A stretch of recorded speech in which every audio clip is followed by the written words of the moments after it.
Ladies and gentlemen, the late British Prime Minister Winston Churchill once said that the only thing we have to fear is fear itself. This famous saying shows that fear affects people as much as they let it affect them. Fear only goes as far as you let it to go. And so, ladies and gentlemen, to address us on the topic, Fear Fosters Failure, I present to you a man who has been intimate with both the thrill of victory and the agony of defeat, a justice of the peace, chartered financial consultant, author, consumer advocate, motivational consultant, television show host, and our presenter today, Dr. Godfrey McAllister.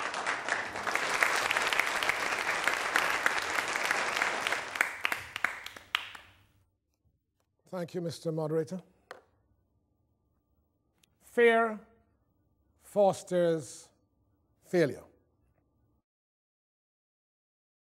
And then to make it worse, the ghost making songs. Ooh, ooh, ooh. Irrational, huh? The tree.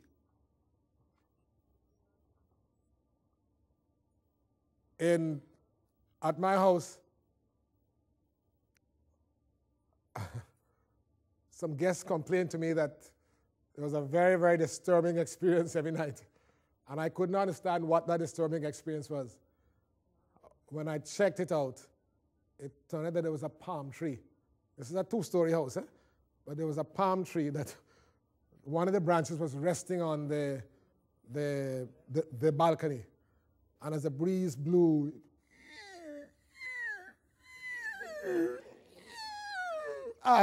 these things can make some weird sound. And you're fearful.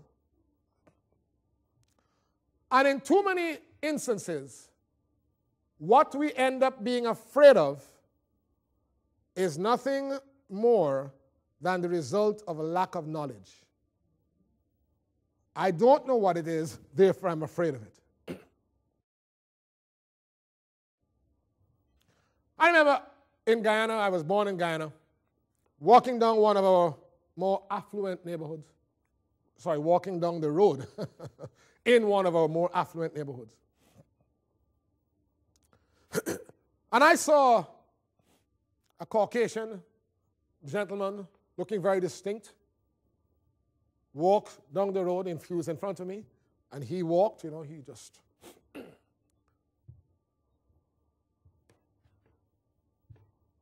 And I saw some dogs,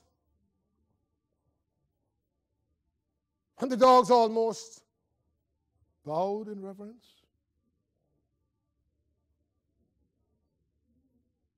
As this Caucasian gentleman stepped by.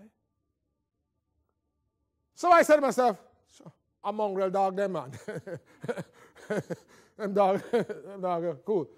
So I see the dog, and watching the dog, and I try to walk by too.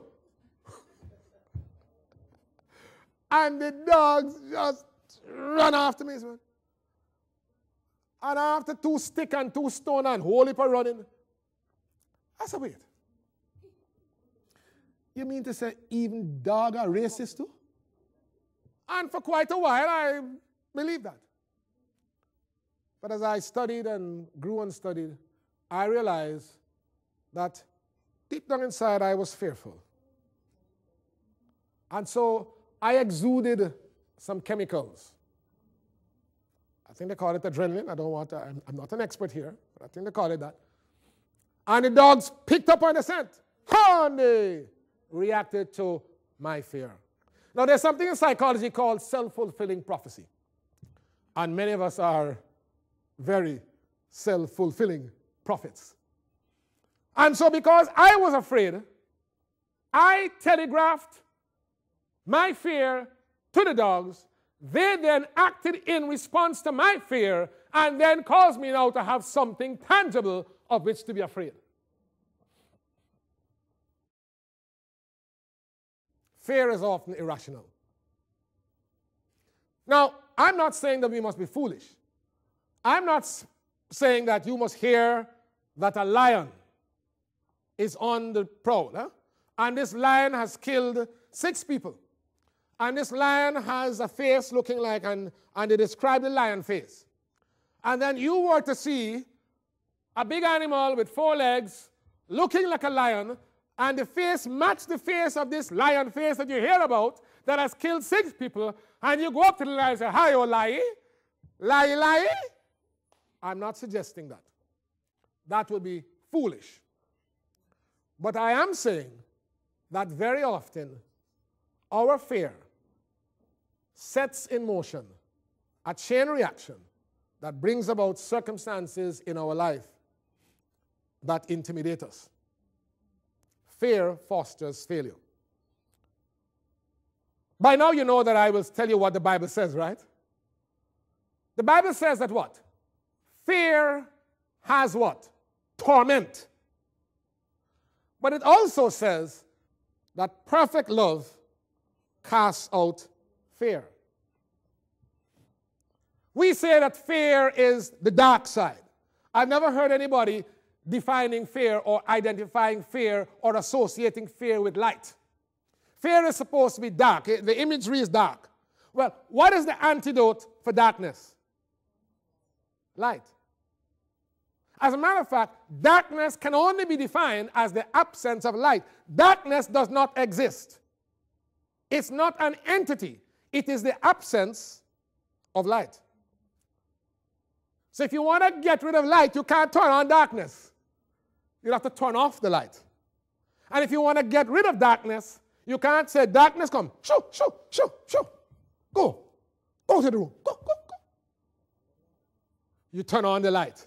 And the darkness might go. No, it has to go.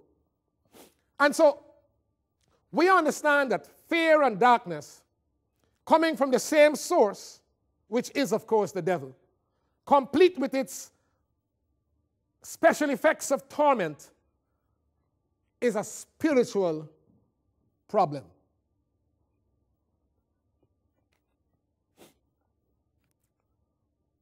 Therefore, the antidote to fear must be something that fear is afraid of. And fear is afraid of faith. Fear is afraid of belief. Fear is afraid of conviction. Fear is afraid of knowledge. And ultimately, fear is afraid of God.